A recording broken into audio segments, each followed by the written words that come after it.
A ka guxim në LDK? LDK është tregu edhe në të kaluarën, e mbani mend kur ka qenë ajo ndarja LDK-LDD, provuan në rrugë të ndara dhe më në fund guxuan që prap të bashkohen, të fuzionohen dhe prap të vazhdojnë tutje, dhe prap ai rikthim tregoi rezultate. Pra LDK-ja prap u kthye, u bë partia dytë, parti që domethënë pjesëmarrëse në shtetbërje dhe qeverisjen e shtetit, pra tregoi që ka sukses dhe tregoi që guximi i asaj kohe ishte domethënë hapi i mirë, hapi i duhur. E unë besoj që LDK-ja edhe tash do të merr vendime të duhura.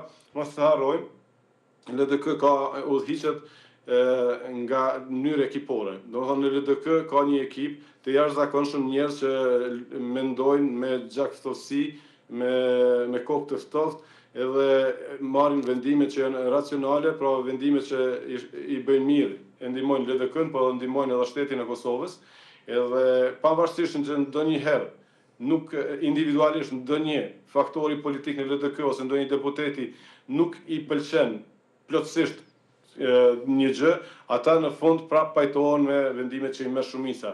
Ju e pa domethënë edhe kjo që ndodhi në kuvendin e LDK-s, ku Abdullah Oti e propozoi kandidaturën për kryetar, këndej pari Lumir Abdixhiku e kërkoi mocionin e besimit, fitoi mocioni i besimit, gjithçka po vazhdon edhe po ecë tutje, sepse në LDK njerëzit që janë aty i pranojnë vendimet e partisë.